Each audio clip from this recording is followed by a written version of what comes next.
Hello, this is the election special for 2014 for the sabbatical elections here at the University of Leicester Students' Union. We're very pleased at Leicester to be able to produce this programme and present to you the candidates that are standing in this election. Our hope has been to ensure that it's fair, so all the candidates have been invited to participate and most candidates did. All of the questions are going to be equal. Every one of them gets an opportunity to provide their answers, and ultimately at the end they can also present an aspect of their manifesto. Our role as LUST has been to produce an environment that is fair, that allows scrutiny because we are operating as broadcast journalists, and finally to create the kind of pressure that the media would provide anyone who's aspiring to go into public life. We are here to provide you with an environment to see that. We're not offering any opinions. That's your role.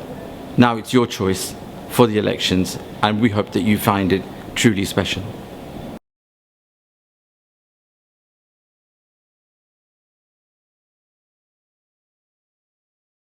We have with us today Yordan Nikolov, who's standing for the position of Education Officer to the Student Union. And I'm pleased that Yordan, you're here with us. Thank you for taking the time. We are providing an opportunity to candidates to talk about their manifestos and what they stand for. Before we get into that though, I'd like to ask you a little bit about yourself. So where are you originally from? What degree are you doing? And why? Originally, I was born and raised and started my initial education in Bulgaria. Now I'm doing psychology with cognitive neuroscience, which is my degree. Why I chose that? Because essentially, when I was choosing my degree, the emphasis was on what can I do that I will be able to contribute to society and help people with that actively. And I stopped at psychology because it's a very broad field. You can do quite a bit with that, and obviously the aim is about helping people. Right. And how did you pick Leicester from Bulgaria? Well, being an international, I couldn't attend campus visits. It was a bit harder, obviously. So literally what I did was I went through the university rankings and selected the universities which are the highest ranking with psychology, for which I had the grades to attend. The battle was between Aberdeen and Leicester. Leicester won at the end. That is because I was moving to America at the time, and the plan was for me to stay there after my British education. Now Scottish degrees are 4 years, British ones are 3 years, English ones, sorry. So that would shorten my stay, the 3 years obviously. Now during the course of my degree, however, I took a liking to Britain, and now I would much rather live here than in the States. No offense, anyone. Okay. What would you say, before we even talk about the education role, what would you say in your makeup, in your background, that you bring to the role of a sabbatical officer? Something unique, maybe, I presume, yes? Well, first things first, I have the unique international take on the role.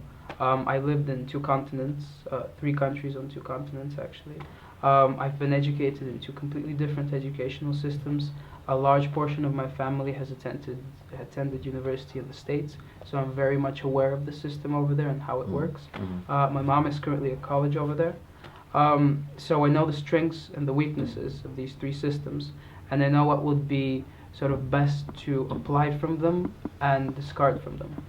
Another part that I bring to the role, I believe, is real-world employment experience. During my gap years, I had 2, one of which in Bulgaria, the other one in America. In America, I worked in a business in the food industry, where I was the sort of the second man in charge of a business that was doing over $500,000 turnover annually. So I had to assist the owner of that business in devising strategies to sort of increase the prosperity, the well-being of the employees, and make sure that everything runs smoothly and efficiently. Another thing is that throughout my 3 years here, I'm in my final year right now, I've been quite involved in charity, societies, campaigning. This summer I campaigned in Los Angeles to protect women's reproductive rights. Unfortunately, in the States, the situation is a bit different to Europe, but obviously with active campaigning, we can change that, I believe. But what's the single thing you bring? The single thing, I'm very much aware of the systems, both at university level and student union level, that would need to be changed. Right. I would say, I don't mean to offend anyone, but I would say maybe quite a bit more than the other candidates in my section, because I am actually employed by the career service of the university. I see. I am one of the building supervisors at DSU, and I also work for the personal tutor research project, which brings me insider knowledge of all of these systems, and obviously that is related directly to my manifesto points. So the degree that you're doing, is that to move on to a career? Or is it purely out of interest? Both, to be honest. I believe that whatever we do as people, we should have an interest in, personal interest, because if we don't enjoy what we do, chances are it's not going to come out well. I know quite a few people who came to university simply because they wanted to have a degree. Now, to each their own, I would say, but I'm definitely of the school of thought that whatever we do has to come natural to us, and we have to like it, obviously. That's why I had a very good thought before I came to university. So it's a conviction base, would you say? Yes, absolutely. Yes and no. It's mixed. It's mixed, obviously. One has to weigh the chances, but obviously with maybe even a bit of a more slant towards what one likes. Okay. So that's sort of the basis on where you're coming at. You're going for education officer. Yeah. The view in the university amongst the students, not student union, but students, is that the big post is president. Buck stops with the president, all the authority. The other officer roles are very new and are still being introduced. The power all seems to lie with the president. The perception is that if you were really here to change things and you really wanted to move things, why didn't you go for president? Why go for one of the smaller roles? That's a very good question. I thought of that myself quite a bit. I see the role of president as someone who is helping a team of people who would aim to have a more professional approach towards their segments. Obviously, we have president, education, engagement, and experience, and they each correspond to their relative field. Now, the president I see is more of a facilitator for the whole team, the prime link between the student union and the university, attending loads of meetings at the university, and this is sort of the notion that I have of that role through working at the union, working at the university, doing volunteering for the student engagement team this year. But why aren't you standing for it? Exactly, I'm getting there.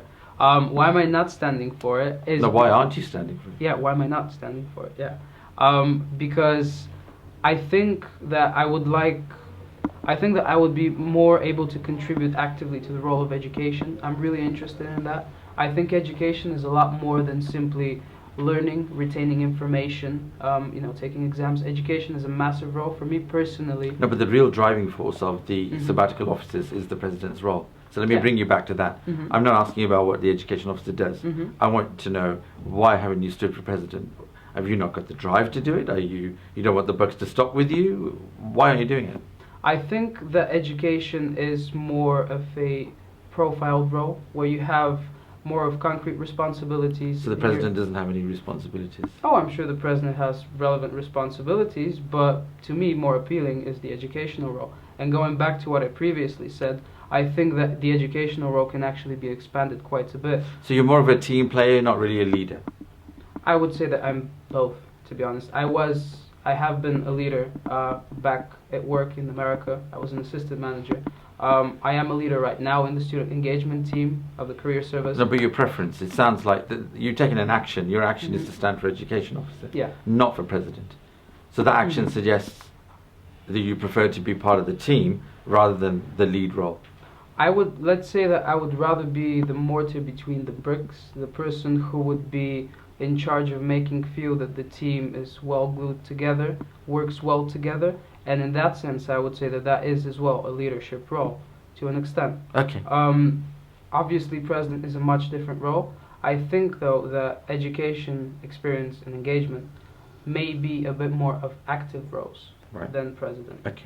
Jordan, we're getting a feel for you now, and what I'd like to do now is just take you to the latter part of last year, where we had an all-members meeting take place, which was very well attended by societies and obviously sabbaticals, and it was led by sabbatical officers. And there was a significant event that took place, not a very positive one, but a significant one. I've got some questions for you on it, but I want to get your take on it first. What were your feelings about what happened? Right. The meeting, I think, went quite interestingly. I was happy to see a lot more participation from students, a lot more attention being devoted to the matters of the student union than in previous years. I was pleasantly surprised by that. I didn't expect this, to be honest. And I think that is very significant of the student culture that we're having this year as opposed to last year, and how students are becoming ever so more active in the role of the student union and more aware of their own personal standing. Now going strictly to the events, I think you may be referring to two events. Maybe about sports would be one, and maybe about the student union budget would be the second. It's the budget, I think. I'd like Just to concentrate the budget. on. Okay, just the budget. Well, to put it bluntly, if you get about 150 people in a room, and you've informed them previously that they would have some sort of voting power over a matter which would be discussed in that meeting, but then during the course of that meeting, you make them aware that actually they don't have much of a say of what's happening. They're not only not voting on the budget, they're actually voting on just the presentation, of whether they receive the presentation of that budget. And furthermore, it's not even this year's budget, it's last year's budget. So I would understand completely the frustration. I myself voted to abstain, and I was really, really glad to see that overwhelmingly most people voted to abstain. And I think that's a very, very strong signal that the student union has to have a shift of its policy towards students, because we are led to believe that the student union is being run by students, as it should be, but is it in reality? That's another question. Okay, so elections are over.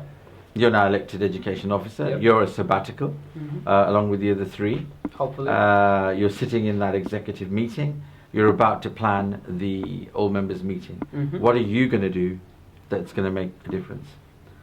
First things first, I would like to raise awareness of the student union itself as a organization, what it does, what it doesn't do. You're going to do that sitting in the executive? That will happen probably immediately after the meeting, because I think people should be aware of this, more aware of the student union and its role. Which meeting is it going to happen after, sorry? After the executive meeting that you just referred to? No, my question is, what are you going to do in that executive meeting inside to make that sure the meeting. members' meeting Okay. that you plan is not going to be what happened last year? Okay. Well, first things first, obviously, as I said, attempt to raise more awareness, draw a plan with the execs in that meeting to raise more awareness of the student union, what it does. I think students should have a lot more rights in the way that the student union is run. Okay, these are very general points you're raising, so I want to really press you for specifics. Okay. You're now sabbatical officer. You can't make the big speech that I want this and I want that. Yeah. You're now going to yeah. do the work. You're going to deliver Yeah. for people who elected you. What are you going to do in that meeting to say, here's what needs to happen for the all members meeting, so that we don't go through what we did last year? Okay. What are you going to say in that meeting? What am I going What to say? proposals are you going to raise with your other colleagues? First things first, let's discuss the budget adequately with societies, with student union council, with the relevant democratic structures of the union. Let's make everyone aware on how we spend our money, because it's our money that runs the student union essentially. We get just about $1 million block grant from the university, the rest is from us, and that's about 4 or 5 million if I'm not mistaken. So I think what I would do is to prompt the execs to be more aware of the students, include them more in the overall process. In what way? In what way? Discussing the budget more adequately with them. How? Maybe including it in union council meetings, inviting society heads to union But council I'm asking, meetings. okay, that meeting is going to discuss how to arrange the all members meeting. Okay. You can't sit there Yordan and say, okay, let's discuss it in the next union council meeting? No, I'm Because saying it's not the I'm union saying that council's responsibility to arrange the all members meeting. obviously It's yes. your responsibility. You're one of 4 sabbatical officers. Obviously yes, but that's not what I said. What I said was that for the future term, that is the system that I would like to set up to increase student participation in the matters of the student union. During the meeting, I would be concrete on that, and I think that's what executives need to be clear on. No, increasing participation isn't the Mhm. issue. The all members meeting was packed. There was standing room only. Was So it? Mm. participation, you said right at the start, was very good. You welcomed the fact more students were involved in the Mhm. process. So I'm moving away from general points here, and I Mhm. want specifics from you, which are what would you do to make that members meeting much more effective? Just to go back, point of clarification, the meeting was packed because it was compulsory for every student group and everyone who is affiliated to the student union. But you'd previously said that in previous years, Mhm. the level of attendance was not very good. I would say the level of participation and awareness generally towards the was student lower, union wasn't it? was quite lower, yes. Fine. So significantly what lower, yes. specifics are you going to deliver to Mhm. make sure that all members meetings better? Better in what way? I think the previous one that we had was good. Students made a clear statement. We made a clear statement on where we stand, that we do not want to be... No, it was a protest. It was a protest. I'm now talking about you're moving from sitting in the audience to Mhm. sitting on the front. You're now going to be running Mhm. it when you're elected. Mhm. How will you run it? Because you can't continue protesting when you're a sabbatical officer. I would... As in your job's not to protest, Mhm. it's to actually fix things, get things right. Exactly, yeah. So how would you do Exactly, it? Yeah. Well, first things first, I don't think it was a protest. I think it was a statement. Second, what I myself would do, if elected, obviously, is discuss the budget with the students, tell them during the meeting that we are not actually voting on whether we're passing the budget, Mhm. we're voting only on whether we've had the presentation. I think it's really important for people in general to know what structures they're moving in, what decisions they would be taking with their potential vote. I think that's of paramount importance. And that should be explained. Obviously that should Okay. be, and it wasn't. Okay, that's fine. Let me take you to another place. Mhm. The view out there amongst the 20-odd thousand students that we have is that the student union, the union council, this body that we have of people, activists, Mhm. is really a clique. It's a group of friends, it's people that Mhm. know each other, people that are wary of each other, Mhm. and not really representative of the wider body. Mhm. When you get elected, which is what you're trying to achieve, surely, as the education officer of the student union, you'll only be representing a clique. What do you say to that? See, to begin with, I agree to an extent with you. I agree that a lot of students feel disenfranchised, and they shouldn't. I think that's a direct result of what's being done and not being done with the student union, with the previous executive teams, obviously. Now, I've outlined concrete points in my manifesto, or my initial manifesto points, because there will be quite a bit more released after these points, which I've revealed to you and students. So I've outlined points to increase student participation, engagement, improve well-being, improve the systems which we use daily, so that students know that it was us who did this. It was the student union who helped achieve that. Also, I think that there is maybe a bit of broken trust. There have been too many promises made that haven't been manifested. And I'll give you a quick example. Last year, as a member of Union Council, in the very last meeting, I passed a proposal unanimously to have an email system to students that would inform them of everything which is happening in the student union, that would have the sabbatical officers do monthly reports on their work so that they would be scrutinized directly by the students. And that's a proposal to Union Council, Yes. which has passed. Which passed, yeah. That was a proposal by me, which Okay. passed. That was last year. So rather than looking at a proposal in the past, let me ask you another question. I then. was going to relate to that. Well, I'm wary of time too, and I think we Okay. want to get down to a manifesto point. Mm-hmm. In all the things that we've discussed, what would you say? And I know you've got an extensive manifesto. Give me one item out of that that you think encapsulates your candidature for the role of education officer? I would say that my whole manifesto is designed in a way that moves together as sort of a block policy. If I have to pick one thing, I would say that may have to be opening up the optional modules across the whole university to all students. That will increase the diversity of paths that we can take throughout our degrees, in turn increase employability, because employers like people who are able to clearly express themselves, and we would be doing that directly through our degrees. Right. I think that will create a long-term impact on how students view their university, how students view their student union, because if that's successful, and if students know that the student union accomplished this together with the university, then that may help strengthen that missing link that has frankly been damaged. And just for a few seconds, the proposal which I passed last year, it is passed, but it's not being implemented essentially. Yeah. So the SABs are not doing their reports. There's no email but system. you would do that once you're elected. Obviously, I would make sure that happens. Yes. That's great. Thank you very much for joining us. Can I just say on behalf of the Leicester team, we wish you all the success in your election. Thank you. Forward. It was great to be here. Thank you. Welcome back to the Election Special 2014. We have with us Aaron Elcock, who is standing for the position of Education Officer for the Student Union Executive Elections. Aaron, very good to have you with us. Yeah, thank you for having me. Yeah, cheers. Very pleased you can join us.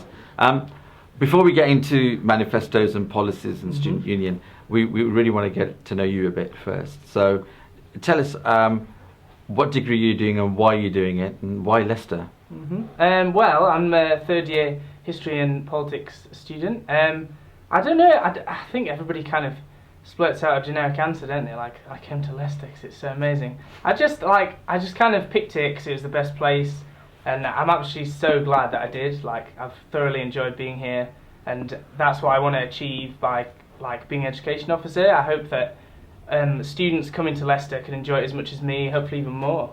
And is it a tradition to come to university from your family, or are you the first? Yeah, I'm actually the first ever that's ever come to university, so it's quite an experience. Like, your parents just literally have no idea.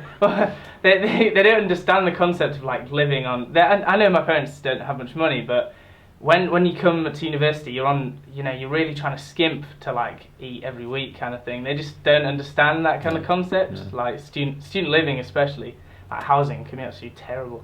And tell me, they haven't got that much of a clue. Is there a lot of conversation about letting them into what it's like, and is that a process that you have in a conversation? No, well, a little bit. I'm quite independent though, so I tend not to see them very much. But yeah, when I do go home, like they like to pester me, like text me all the time, see how I'm doing. But it's just parents, really, isn't it? So I suppose. What part of the world are you from? I'm from York, so up north, yeah. With all of your background, the way that it is, yeah. The degree that you're doing, is it with a career in mind, or is it purely your fascination with the subject? Yes, I literally have just loved history ever since I was a little kid. I absolutely have no idea. Apparently my dad liked it when he was very, very young. He's soon grew out of that. He's a mechanic now, so right. A little bit different. But yeah, and then I had a really inspiring teacher when I was at A-level who she was a socialist, and she taught me history and politics, like at the time. And I hadn't really been that interested in politics before, and then she just kind of inspired me to be interested in it, and I was just hooked. Couldn't stop from there. So yeah, I just picked the degree because it's genuinely something I love doing. There's not really I have no idea what I want to do.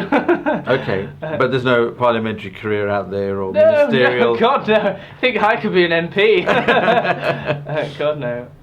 But what is it then that you bring, your character, your background, the way you're made up, the way you think? What is the one thing you can tell us about, and everyone watching, that you bring to the role? Yeah, well, it's kind of like you say, really. Like, a lot of the other candidates come in for like a careerist motive. You're like, they want to be an MP or something. But I've literally come into the role because I actually care about students. Like, and I think I can really kind of empathise with what students have been through. Like, I have had some of the worst experiences that you can have through university. So you know, trashy housing and etc. So I think I can really like focus in on these issues and try and focus on the like poorest kind of strata of students, really help them to have the best experience they possibly can. To tell me about, you said the poorest strata, that's a very interesting term Yeah, you so used. what basically like although education officer in the past has been used as like a kind of role to get like short-term gains through you know, like I don't know, exam feedback, and there's always this focus on kind of like bureaucratic measures, but I think there's also another role that you can play. There's a lot of other pressures on students other than academic, like financial pressures, I don't know, other family life, and I think we need to really make sure that we have an education officer who can actually really like link with students on that kind of level. And we need especially when we've got a government now who's kind of cutting back welfare and money for students. So I'm on £3,000 fees, like I know most people now. So we're going to be coming up to a period where all students at this university nearly will be on £9,000 fees, and I think it's really will become apparent how financial pressures are going to impact on the students' education. We really need to make sure that nobody like slips through the net, so to speak. We need to be there, especially when like university kind of management is moving away from thinking about students as actual, like, I don't want to say people, but there's a kind of consumerist like marketization of student education that's come about, where they look at students as like statistics. Yeah. Do you know what I mean? Just to push through, and I think that's where the union comes in, and we need an education officer who can really make sure that we can defend students' education. Okay, well that's quite a clear message from you on your part, and your emphasis is coming through. Tell me, if you're as passionate as you're now coming across about making changes, about becoming a sabbatical officer, the main role for students out there in the big wide world is the president. Buck stops with the president. These are the cliches that go with it. But ultimately, it's a powerful position. And actually, if you look at people just outside of the bubble that we live in, the president is the only role. So if you were really that committed and really that keen to be a sabbatical officer, why didn't you go for president? Well, I think I almost kind of really disagree with you. I think president's kind of the figurehead, but he's not necessarily the person that has the most power. He has the most power to negotiate with the university and the management, but as far as actual students are concerned, it's people like the education officer, engagement and experience that actually most impact their education. And I think that through that role, because I care about students, I can really act upon their needs and, you know, protect them in a way. So you'd rather sit behind the president a bit Well, and just do yeah, that? that's just what I'm like. I'm like the second man. I've always felt like that. I don't know. I'm the guy that kind of organises things in the background, gets stuff done. So you don't want the bucks to stop with you? No, absolutely not. No. You don't want the buck to stop with you? Well,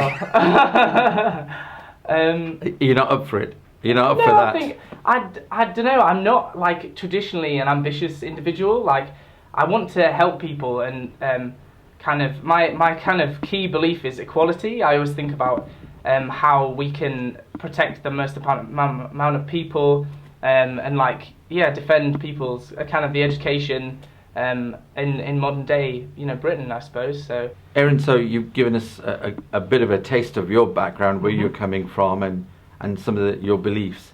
Let me now take you to tail end of last year. There was an all members meeting, which you may remember. The all members meeting, obviously there's a hiccup there, there's a big issue. Do you want to give us your initial take on that? I've got some questions on that, but I want to get your initial take on. Well, it was very interesting, I must admit, and I've heard that nothing like that's really kind of happened before.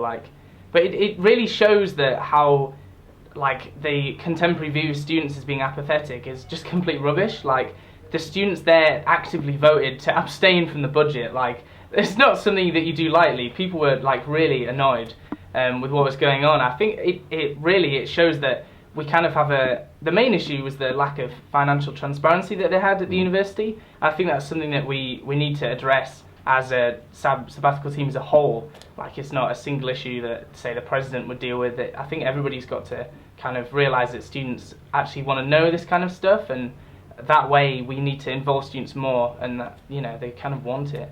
Okay, so you've understood the feel of the meeting. Yeah. Tell me, so if that being the case, so let's say you get elected.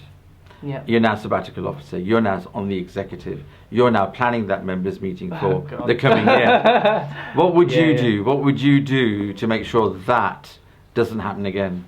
Well, I think we need to kind of maybe get away from the like standard kind of stick a presentation on and go through the slides. Like we could really kind of try and think of a different way to communicate across to students. But I think the key thing really is that I'm going to stress in my whole campaign is how sabbaticals in the past have worked as like individuals. So you've got like president, engagement, experience, education. They all work individually in their own little kind of worlds. I think we really need to stop that kind of individualism happening. We need to work it more as a team. And I think when students see us unified, they won't approach us in a similar way.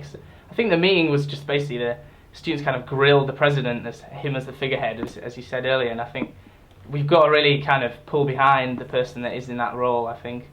So more team working prior to that meeting happening? Yeah, I think so. But you're now sat at an exec meeting, what are you going to say, guys, we really need to be doing some of this? What's that thing you're going to be saying? I think probably involving more students. We need a better way that we can actually kind of communicate our point across. Like it's not like a corporate environment where it's the students, it's genuine, it's people exactly like you. There's people there that are the same age as you, like a couple of years difference. I think we've got to approach it in a kind of a more relaxed manner. Like it doesn't need to be so official. Okay.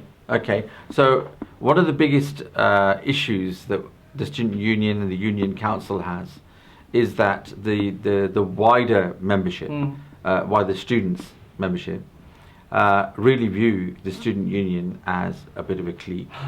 The view is that it's a bunch of friends, it's a bunch of people that know each other, they're in similar societies together, and ultimately that clique, people say, well, they can get on with it, we're not interested. There's a lot of disconnect out there. By you standing as sabbatical officer and getting elected, wouldn't you surely end up being a representative of the clique? Yeah, no, God no. I don't think I ever could. I'm a natural kind of outsider in a way like that, do you know what I mean?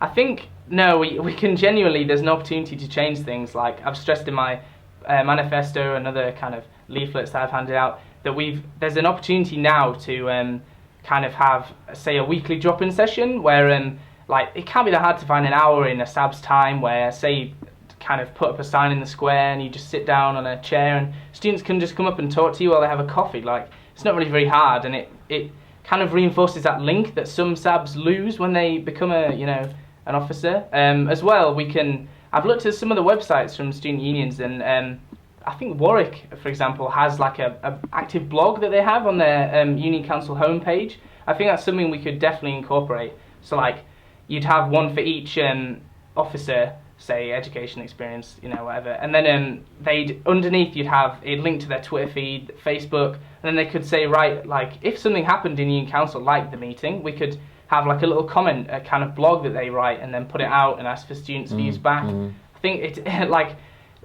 I think the problem is that stuff like union council, it's something where students have to really actively get involved. Like it's already we have a problem kind of engaging with the greater student population. Like think of how many students, 20,000 students here altogether. So it's not going to be easy, I can admit, but I think kind of using online resources and social media, we can really break through those barriers and include more people. Okay, so what's the one thing in your manifesto that typifies and can tell everybody what you stand for? One of the propositions in your manifesto. One of the propositions. I want you to pick that out. Oh God. And share it with us. I don't know. I don't really have one single policy. No, I know you don't. That's why that's the challenge we're giving every candidate. Oh, really? Pick one. Christ. I honestly couldn't pick. I really couldn't. I think that they're all really important ideas. But I think, maybe there's something that I've put a focus on. So I said earlier how there's a lot of other pressures on students other than just like academic pressures. There's financial pressures as well. And I kind of had the idea, there's actually, literally as we speak now, they're setting this up in Oxford. I think they had a meeting last night. And it's called a tenants union.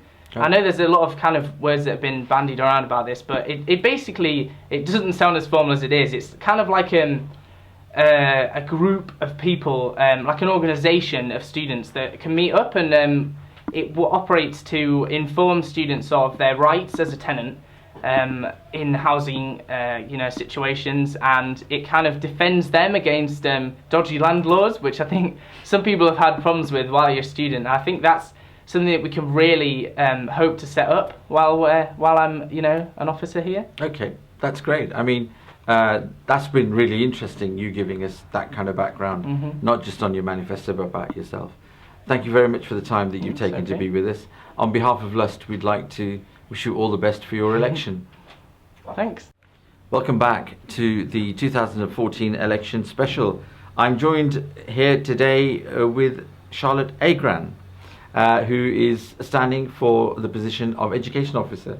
Yeah. We're very pleased to have you with us today, Charlotte. Please be here. Charlotte, we obviously will get down to talking about policy and the student union, but before we even do that, tell us a little about yourself. Where have you come from? How did you get to Leicester, and what degree are you doing? So my name is Charlotte Agran, as you said. I'm from the southeast of England, from East Sussex, and I study politics. My dad also attended Leicester University and studied politics. So when I was growing up, he would always talk about Leicester and how great it was and how he loved studying here and how much he loved politics, and so that had a big influence on it, and then I basically followed in his footsteps, which he loves. Yeah. Wow, and anyone else in your family that's done a degree or been to university? No, my mum did drama, but no, past that, no, my family haven't really. And since you've been here, obviously that's a great attraction that your father was here and that you wanted to follow. So are the lecturers, are the lecturers that knew him that now know you? My dad is always asking me if there are lecturers here that he knew. There is one, Aubrey Newman, who's part of the Holocaust department and the Stanley Burton Centre, and Right. he's still here. And my dad said he was amazing. And I rang my dad and I said, "Oh, there's an amazing man, he's called Aubrey Newman." My dad said, "Oh yes, he was there once." He was like, finally someone. And also my dad told me that my grandparents went on the Paternoster. Oh, right. Yeah, and my grandma apparently really struggled with the Paternoster, which was nice because I also struggle, so that was nice. So that's a great tradition you have. Yeah. Your degree that you're doing, Yeah. is this a degree that you're looking as it's purely conviction and it's an interest, or are you looking at a career in politics? Well, I chose politics because I'm just interested in politics, and it's something my family discuss, and it has appeal to me. I don't really know what career I'm going to take. I haven't really made my mind up yet, but I just knew that I enjoyed studying politics at school, and I knew that I'd enjoy it at university, so I thought I'd try it, but I don't really know what route I'm going to take for my career yet. So still thinking about it. Yeah. What has made you take this big decision about standing for a sabbatical position? I mean, are you previously involved in the societies? I imagine you are. Yeah, so I got elected as an NUS delegate, and I'm president of the Jewish Society, and I used to work in 1923, so I kind of do like to get involved in the Students' Union. Right. So that was an attraction. I enjoy getting involved in stuff and bringing everyone together and trying to get everyone working together as a team and trying to make sure that everyone has their voice heard. And I like helping people have their voice heard. Maybe if they're shy or they're more quiet or whatever, I like to help them. So that was, yeah. And what would you say that in your makeup as a character, as a person, what do you bring? What do you want to tell people? One key thing about yourself. That I am very passionate, genuinely passionate, and I want to represent students about things that they care about. Every single student. I say that there is no such thing as the average student. Every student has individual problems that they face at university, and I would like to think that I'm a person that they would feel comfortable. Any student come to me, say what their problem is, and I will try my best to help them. I don't want to be a part of any faction or anything like that. I'm an independent candidate, who just is actually genuinely passionate about it. And where does that passion come from? I'm quite a passionate person. I've always been quite driven and excited. I'm excited by people, and I'm excited to meet people and help people and work together. I've just always been something I enjoy. There's passionate jolly, there's passionate angry. I mean, are you angry about something? Are you frustrated about something that drives your passion? I'm not angry. I'm angry when people are left out. I think that we have a responsibility to work together. So people feeling alienated from the system, or feeling isolated, or feeling like they have problems that they can't air. That angers me. But it doesn't make me angry. It just upsets me, makes me feel like, yeah, let's positively address that problem. Right, and the skill set that then you bring forward, so you're saying passion, representing people, what skill set do you bring to a role where you're actually going to be doing some work? I'm very hardworking. I would work very, very hard on behalf of the students. I think it's a very important role, the education officer, because that's why we're here. We're here for a degree, we're here for an education, and so it's important that the education officer represents the students. They feel they have someone that they can easily come to with their problems, and then this person is then going to speak to university and make sure something's actually done and action is actually taken, and I will follow that up. That will be all my time will be spent making sure that it's not just talk, it's actually action is taken. So if we look at the student union, so let's take a step back, look at the student union, of the sabbatical officers that are before us now and the choice that people have, the most influential role by a long way is the role of the president. Mm-hmm. Inevitably, in fact, many don't even know about the other roles. Mm-hmm. They know about the president. Mm-hmm. So the president carries the authority, the president carries this great persona, irrespective of the individual. The post itself carries all that. Mm-hmm. Surely, if you wanted to make a change in the student union and you were as passionate as you are, why aren't you standing for president? Why are you just standing for some other lowly role? Well, I disagree that the president, I think that they do work as a team. I think, yes, the president is kind of the face, but I think actually a lot of the sabbatical positions, they specialise. And education is something that I actually am passionate about, making sure that educational opportunities are great for every student, and we support every student in being able to get the best out of their degree, because that is actually why we're here at university. We are here to get a degree. So I think the other positions are important, and yeah, the president is a great position, but they have to overarch for everything, whereas I'd like to focus on education and making education better for students. But the buck stops with the president. Are you saying you don't want to be in that position where the buck stops with you? No, I'll happily have the buck stop at me, but I feel like the president is like the face, and they have to work to make sure that every aspect is working. But I'd love to specialise in education and get really involved in the nitty-gritty of education and make sure that students can access the best of the education. So you're saying that the president's not much of a role, actually. The proper business is being done by the other three sabbatical officers? No, I do think the president is an important role, but I wouldn't say it's so much more important that the other positions, are not important. Okay. I think they have special skill sets for their independent one. Okay, so we had an all members meeting late last year. Were you at that? Because the societies were there. Oh, okay. Do you remember the all members meeting? You weren't at the all. I don't know what you're talking about. Okay, the all members meeting. What happened was that they. It's the annual meeting of members, which is called by the student union, and all the societies are represented at it. And one of the key things that came out of that was the factor around the accounts and the accountability and the openness in which they're being displayed. So are you aware of that issue at all? So the accounts are being presented, and what happened was at the meeting, the majority of people that voted wasn't the people who voted for it or voted against it. The winning vote was the abstentions. So many people abstained, then in the end they didn't go through. Because people were frustrated that they didn't feel that what was being presented to them was sufficient for them to take a decision. Mm-hmm. Moving forward, how would you deal with a situation like that? So people who choose to not get involved in university in terms of voting? Well, the accounts were badly presented by the sabbatical officers and the executive, of which you are now trying to get elected to. So that meeting was run in such a way there's so much frustration in the meeting by the members that they chose not to vote in favour of the budget. So how do you ensure that doesn't happen on your watch? So I think communication is key. I think that there should be communication between everyone all the time, so that you don't come to a point where there's frustration and then there's no dialogue. That dialogue should be continuous. There should always be communication between everyone. That would completely, I personally think, avoid any situation where you have standoffs. I think standoffs are really, really negative. So if you have that dialogue, then you know what people's problems are, and then you can work towards solving them. Charlotte, that was great. We're getting into a discussion here. So one of the other major claims accusations, in fact, aimed at the student union's door, is that, and this is by the wider student community now, these are from societies, from members, they don't spend all of their time at the Percy G. And that is that surely this is a bunch of friends, it's several cliques or a clique. The extent of their influence is really the extent of Facebook. I mean, that's how they communicate with each other, and it's all very sort of cliquey. Surely you're standing for election now as a sabbatical officer of that body of which that accusation is laid.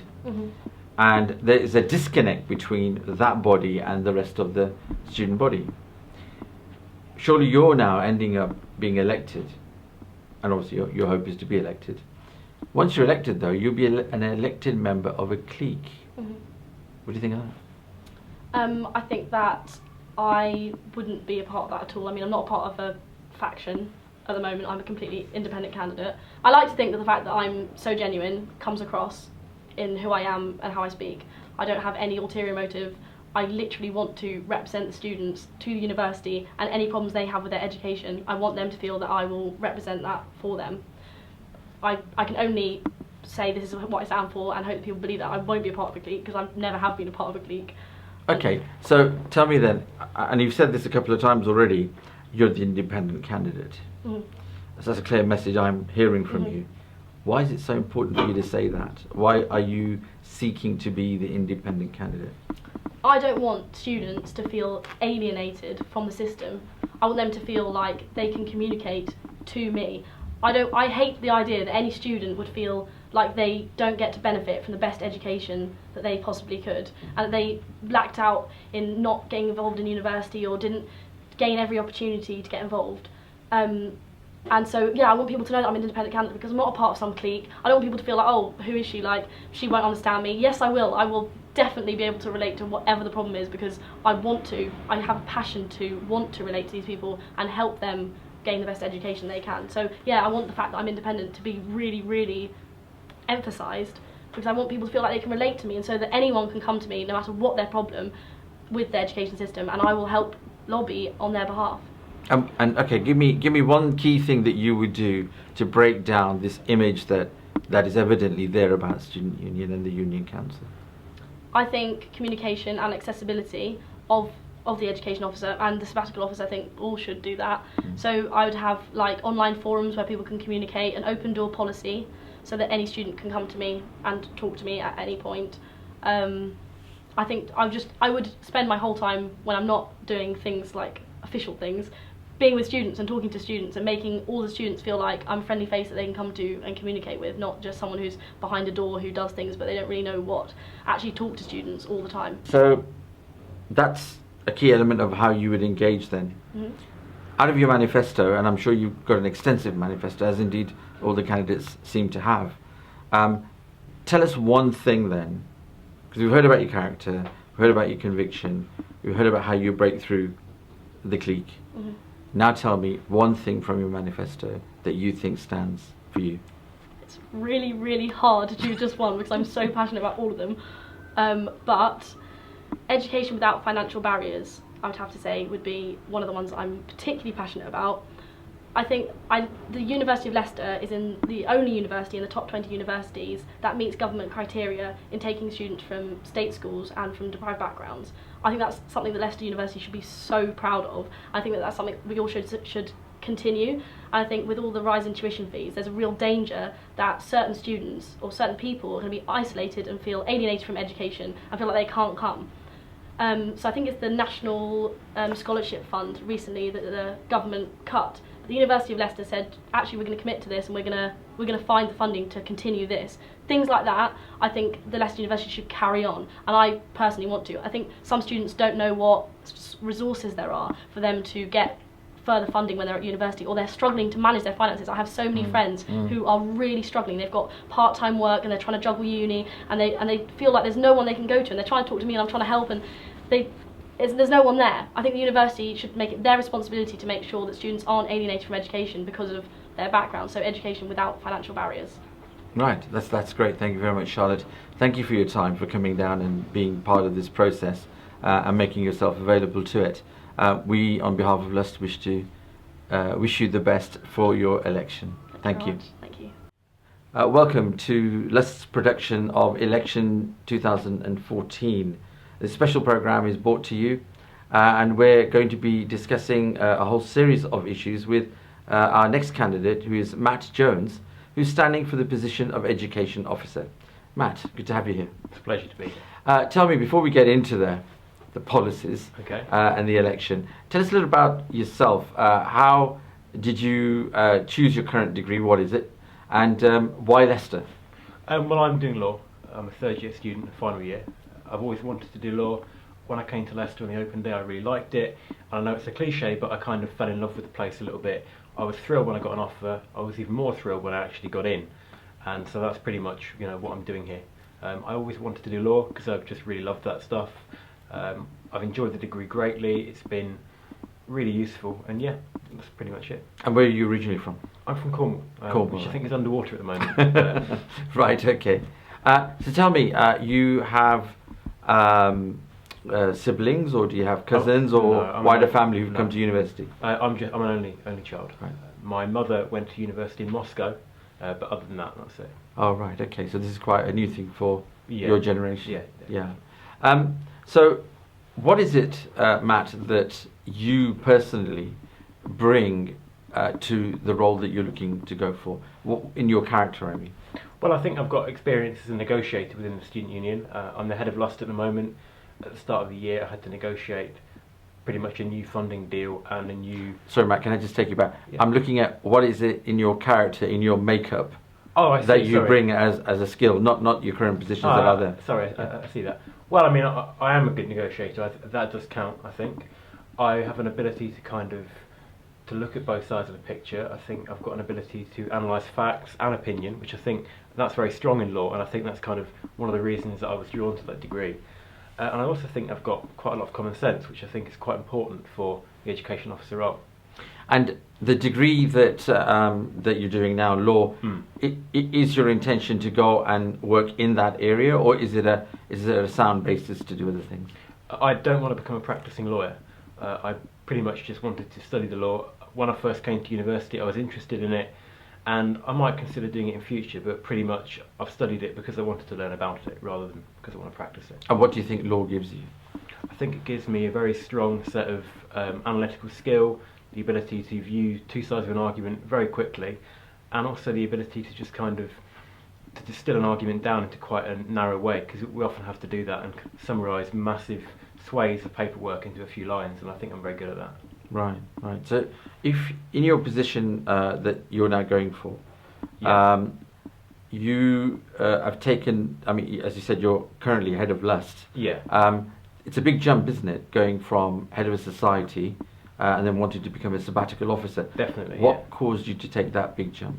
Well, I mean, I've been involved with the union pretty much for 3 years now, almost since I first got here, mainly through Lust, but also just kind of talking to people that are involved in the political side of things, being around in the union quite a lot and kind of observing and taking part. And I really think that actually the union does quite a lot of good stuff, and it gets quite a bit of flack, but really the union does a lot, certainly in terms of education, to support the student body. And I think not only do we do a lot, but we could do more. And I think the education officer role is a great way of actually being on the front line of delivering that, and it would be an honour to be able to do that. Yeah, you mentioned education officer role, and we will talk about it in a minute, but tell me the key role that everyone sees, and when I say everyone, I mean everyone in the wider community of students, is the role of president. I mean, that's where the power is, that's the person that's leading the organisation ultimately.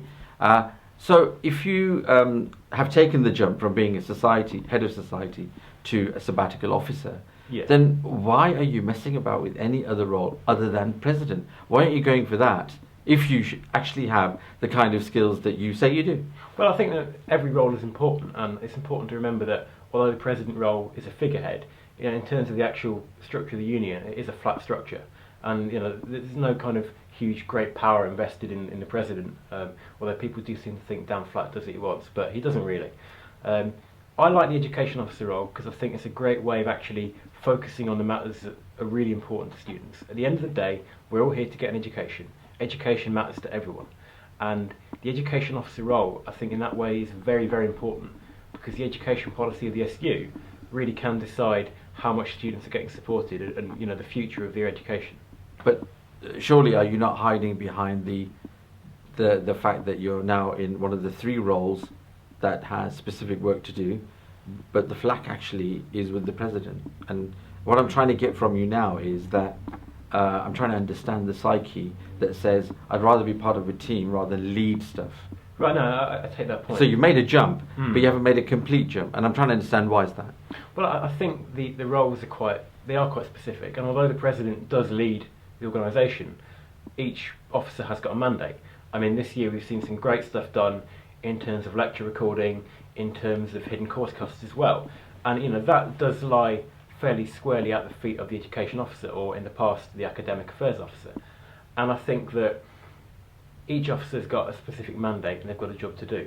And yet the buck stops at the president if it goes wrong, but actually each officer is just as important, and I think it's very much about them working together as a team rather than playing power politics and saying, look, I actually want to be president, I want to lead. No, it's about saying, look, what can I do for students? What can I do for the union? And actually, what can I do within the position that I'm in? And I think the education role has great focus and great ability to get a lot of real practical stuff done in quite a short space of time. Matt, you've taken us through some background, you've given us an idea where you're coming from. There was a meeting, oral members meeting last year, you may recall. Yeah. And very big attendance from the societies and from the union council members. Tell me about your impressions of the key thing that came out of that meeting. Well, I think the key thing that came out of that meeting was the fact that the budget effectively got vetoed by the societies. And I mean, that's something which isn't really part of the education officer role, but certainly in terms of my perspective on that, I think it was a great opportunity for societies to actually have a way to express their voice. A lot of flack came out of it. I think the union, in particular the Dan Flack, the president, took a lot of flack, regarding the fact that they didn't actually do anything about the veto. And I actually think it's a good example of where we need to look at how procedure works in practice. And the procedure was that the student groups could veto it. But actually, when somebody went and checked the Constitution, they went upstairs and had a look, and they found out that it doesn't matter. They can veto it all they like, but it will still go through. And I think that's the case where there's been a disconnect between the fact that 150, 200 people are being told they've got to come to a meeting and they've got to effectively vote on an issue, but their vote is effectively worthless. And I think maybe that's a bit of a wake-up call, and we need to be looking at where we're going as a union and saying, look, is what we're doing actually valid, or are we just making people go through the motions that mean nothing? So moving forward, whilst you say it's nothing to do with the education officer, I challenge you on that, because you're a member of the executive once you get elected. And once you're elected, you'll be a sabbatical officer along with the other 3. Yeah. And they at the executive evidently sat down and decided the agenda of that meeting and decided how it was going to be presented. So you will be moving forward part of that team. So therefore, you would be bang in the middle of that discussion and the design of what's going to be presented. So here's my question. So what would you do that's different to make sure that doesn't happen again? Well, certainly in terms of that issue, I think we do need to look at where we're going and where we tell people we're going. And I think that when you're calling in 200 people for a vote that means nothing, you've got a problem. And I mean, personally, from where I stand, I would firstly look at the agenda and say, look, is there likely to be controversy? I mean, I certainly would question if that budget got declined, surely that would have been an issue that we would have been aware of beforehand. This is something quite controversial. And I think if you're aware that there might be room for controversy to kick off, if you like, then you need to be already at that stage looking at how can we minimise the impact, how can we maybe talk to the people involved beforehand, try and establish a picture of where we are so that we can actually move forward and get something meaningful, rather than 200 people vetoing something, people complaining about it, but actually nothing really happening out of it. So talk to who, sorry? You said talk to people beforehand, I'm sorry. Well, I think, if we think that in that example that you've given, if there was a suspicion that the student group leaders might veto the budget, maybe it would have been a case for some sort of explanation, some sort of consultation where actually there would be room for dialogue before the vote. I think maybe calling people in for a controversial vote, not having had any dialogue, is effectively asking for that. I mean, if we look at Parliament, for example, as in the real life Parliament, the Westminster Parliament, there's months of negotiation and debate before a vote, and I'm not saying that we do that, but I think that there's lessons that we can pick up. We need to talk about things, or in that case, it would have been better to talk about things before we voted on them. So consultation before you plan the meeting. That's what you're saying. I think consultation during the planning. Right.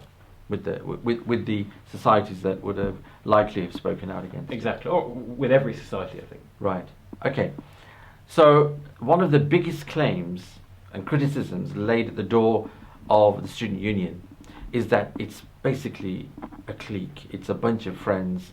The extent of their network is actually the extent of their Facebook page. If you get elected, and the fact that even you're standing for election, surely it means that what you're going to represent is that clique. Well, I think that's I understand that's a point of view which some people hold. I think it's quite a narrow-minded point of view. And certainly I don't think it's at all true to say that the education officer role represents a clique. I think the role represents every student at this university. Yeah. Okay, so coming back to the question was, by being part of this process, by engaging with this process and standing for election, in effect you are signing off the clique and saying, I'm now leader of the clique.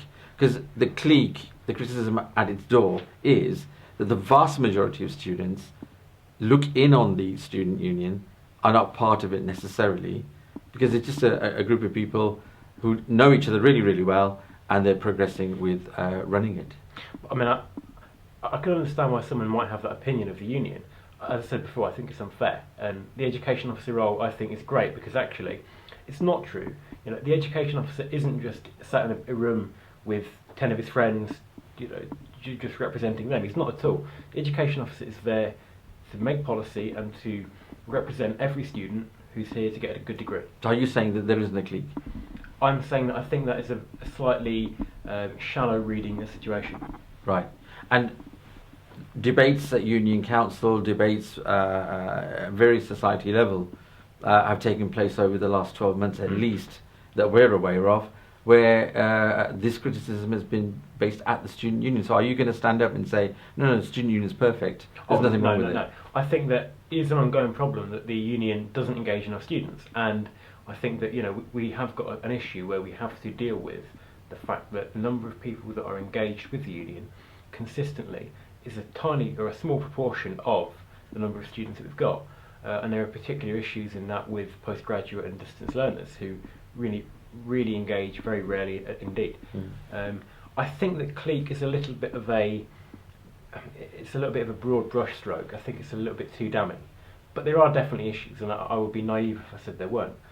And certainly if I was to be elected as the education officer, I would see it as an opportunity to actually bring in students from outside and show them that the union isn't just about sitting around talking, it's about doing. And if students are coming in with an educational problem, the union will be there for them.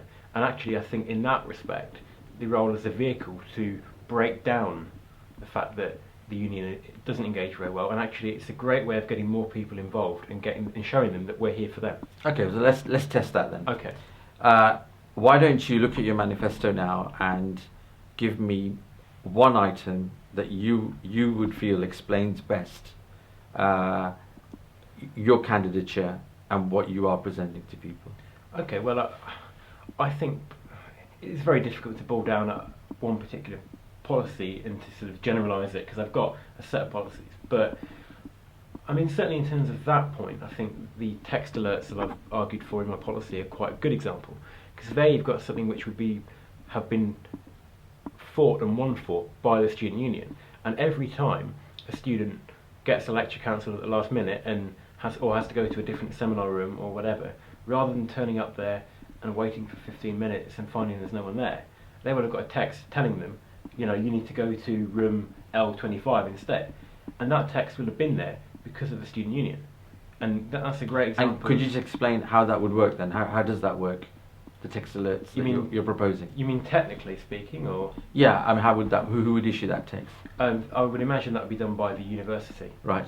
I'm not a telephone engineer, but I know there are systems out there that allow for mass communication. Right. They're very popular with schools and organisations like that who have to communicate with people at short notice. And so are you saying that at the time when they know that there needs to be a change, a text alert goes out? Absolutely, yeah. Right, okay. At the moment, it's purely an email. I think that people don't have the opportunity to check their email often enough for that to be helpful. I think we need to be more proactive, and I think that a text alert system would mean that people know immediately if there's been a change and they can act accordingly. You know, people that live in Clarendon Park 2 minutes down the road, it's less of an issue. I'm talking about students who live in Leicester, people who might have to get a bus for 45 minutes to get down here, and they might be leaving home at 7 in the morning and get here at 8:30 and find that their lecture's been cancelled, and that's not fair.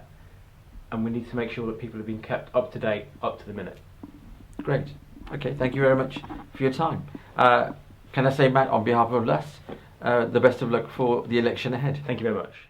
Hello, welcome back to the Election Special 2014. We have with us Mandy Groves, who's standing for the post of Education Officer at the Student Union Executive. Mandy, really good to have you here with us. Thank you, thanks for having me. Yeah, well, before we get into the detail of the policies, which I'm sure you want to get into, we would like to know a little bit about you. Tell me, what degree are you doing? What got you to do that degree? And why Leicester? Why have you come here? Okay, so I study law here at Leicester. How did I come to... I was always going to study English. That was sort of the way my life was planned. Then I started studying law A-level and just loved it. I thought, this is so interesting. I thought it was so important. I learned so much in such a short space of time that I thought, you know what? That's the degree I'm going to do. So started applying, applied to lots of places, went and saw lots of places, but law at Leicester was the only place where I felt comfortable, because other places had a bit of an air about them which I didn't like, and a kind of almost an agenda. You know, you come here, you get a great degree, you work for a magic circle firm, you're going to be rich, you're going to be famous, and I thought, I don't want to be either of those things. So when I came to Leicester, I went in the law library, it smelt nice, so I thought, you know, well, this is where I'm going to go. And I'm so glad I made that choice. That library smelled nice. It smelled, well, have you been in there? No, I haven't. It's just got that book smell that's just indescribable. Okay. Not in a weird way. That's a in new slightly one. weird That's a way. new one. That's a new one. Okay. Tell me, so amongst your siblings or cousins or family, is it traditional to come to university? No, I'm an only child. Okay. Neither of my parents went to university, so Right. I've been fortunate with a lot of good opportunities in Okay. life. Okay. So you've taken a big step in the family to do that. Yeah, but it wasn't anything too crazy. I think people kind of... I've always been a bit of a nerd. I've always loved learning, so I think it was kind of expected that I would do that. Right. And so law, are you looking at a career in law? I don't know. Chasing after villains? I don't know at the moment. I just enjoy learning about it. There are bits of it that I like, bits of it I don't like. So I don't know whether I want to sort of work in that field. What I do know is that I want to represent people, which is partly what has sort of caused me to get involved in these elections. Right. Okay. And previously, have you held a role, union council or society? I have in a society, yes. I wasn't involved in the Students' Union at all, really, apart from coming in and buying Starbucks until my final year. I did a year abroad last year when I lived in Australia for a year and studied at University in Melbourne. And then whilst I was out there, I became the president of the Erasmus and Exchange Society. And since coming back, it's sort of snowballed. It's been really active, and we've got hundreds of members, and it's been great fun, and it has made me realise how much the student union can help the student body, which is another reason why I wanted to get involved. I see. And tell me, what in your personality, in your makeup, what do you bring to this role? You have to ask my committee and the members. I don't know. I enjoy getting people involved. I am always enthusiastic and open, I like to believe, and approachable, and I know how it feels to be an international student in a new place, not knowing what to do, who to meet, where to go. And so as a committee and as a society, we have tried to make Leicester as welcoming to every international student as we can. Not all of them have come and joined the society and come to our further events. That's fine, but if we've helped in any way that we can do, then we're sort of doing what we're there for. We're doing our job. Right. And the sabbatical role traditionally is a great stepping stone for people to go on to bigger and better things, and why not? But are you using this as a stepping stone maybe to enter into a political career? I can't imagine having a political career it scares me. The politics of this scares me. All of this scares me, to be honest. I mean, it's fun, it's interesting, but no, I don't. I'm not really about politics. To be honest, as a law student, politics annoys me because I feel like a lot of politicians make bad decisions, which then judges have to sort out later on. Not as much in this context, but I never really thought I would ever go for this. This is quite a new thing, so it's definitely not a stepping stone in any way. I want to do this job. I wish there was just an interview and I didn't have to ask thousands of people to vote for me, but there you go, that's what you've got to do. It's the way it is, isn't it? It's the way it is, yeah. So we had the end of last year a meeting of all the members, if you recall, where societies came together with the Union Council and the Student Union. Were you at that event? The all members meeting. Yes. Yeah, I was. That was my first ever experience of Union Oh, Council. great! So that was a great experience.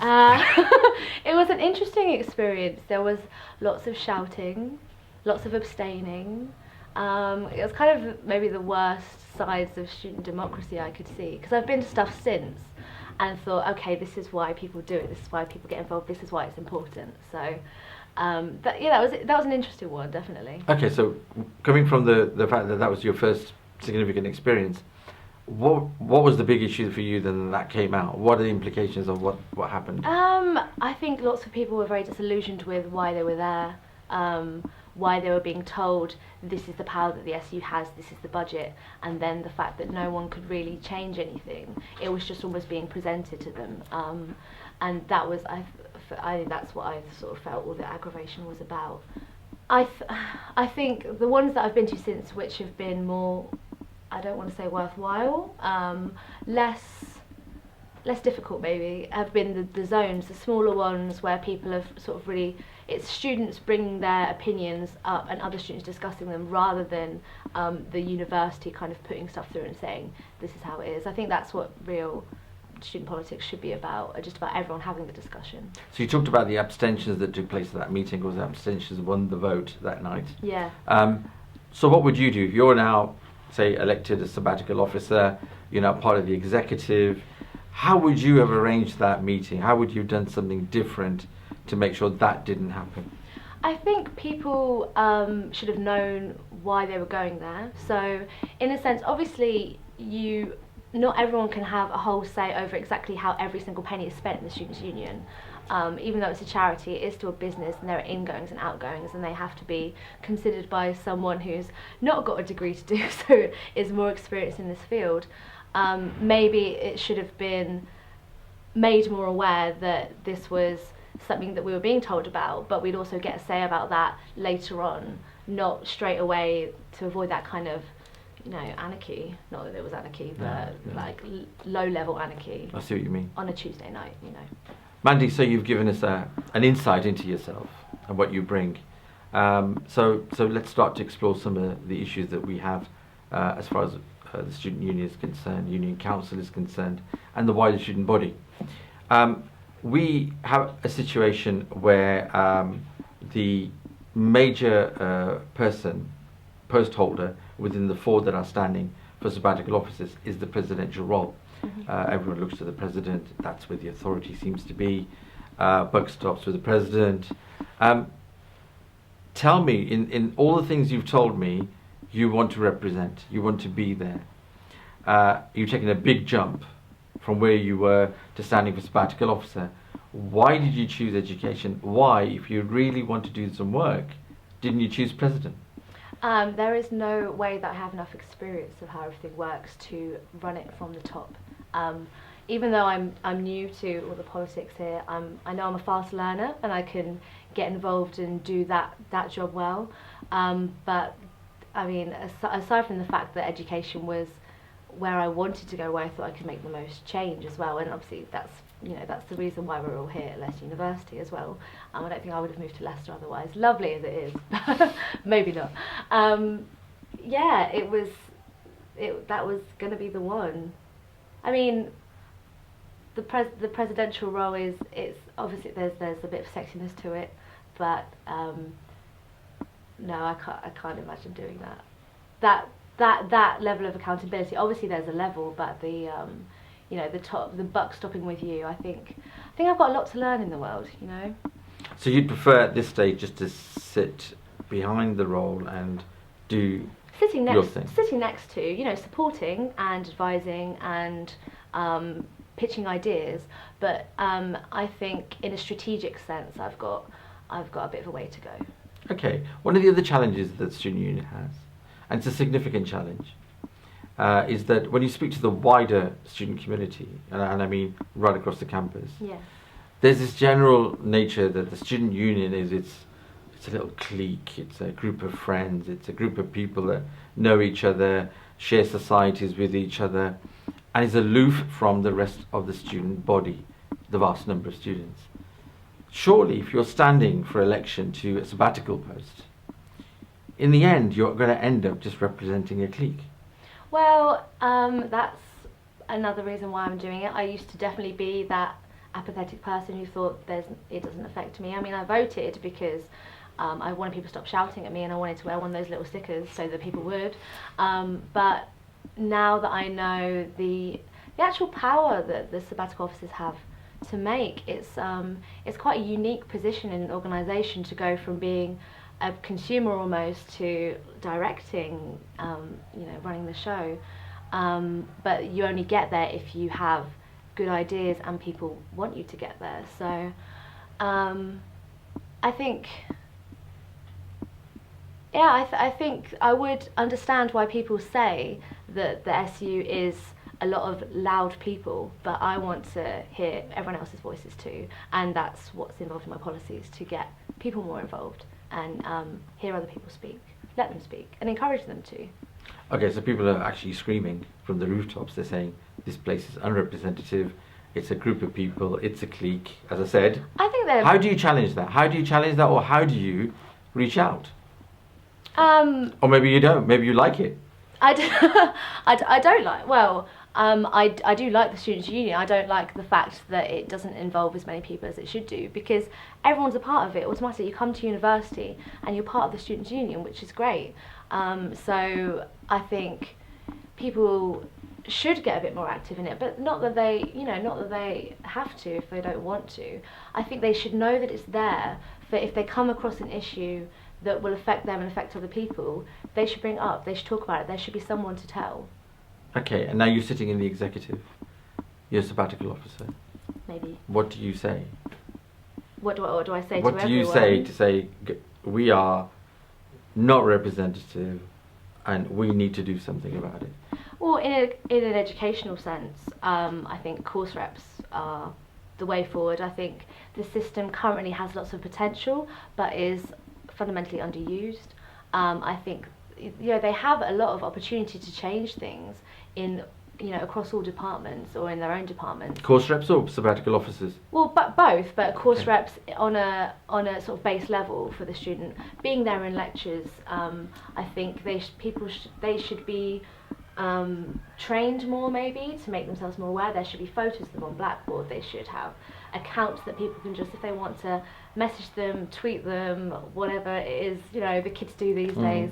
So they can instantly say, I'm not happy with this, I want this to change. People are investing a lot in their education these days, and they should get as much out of it as they want to. And so let's come back to your manifesto then. Your manifesto, I know, says probably many, many things, because they do. What I'd like you to do is just to prize out for us one key thing that you think represents where you're coming from, what you're trying to achieve, and how people who are watching the show can assess what you are as a candidate. Oh, okay. Well, it's difficult because obviously there's lots of important issues. Of course there are. I think the key thing from my experience is an increase in international opportunities. The benefits that I've had from my year studying abroad, and my relations with the committee who've all studied abroad as well, the Erasmus Exchange Society, and every single member of that society, which is a fantastic mix of current international students and people who've come back from an international year and want to continue that sort of integration. I want to promote these opportunities as much as possible, because there's lots of funding not being used. You know, the EU will support you to travel to another country in Europe for a whole year, to live and to explore and to study and to have these fantastic opportunities. I think that the more people get on board with that, the better their education will be, the more varied, the more perspective, the more fun they'll have. It all kind of goes together. I think that's the main push for me. Mandy, thank you very much for taking the time to be with us today. You're welcome. And on Anytime. behalf of Lust, can I pass on our best wishes for your election campaign? Thank you. Thank you very much.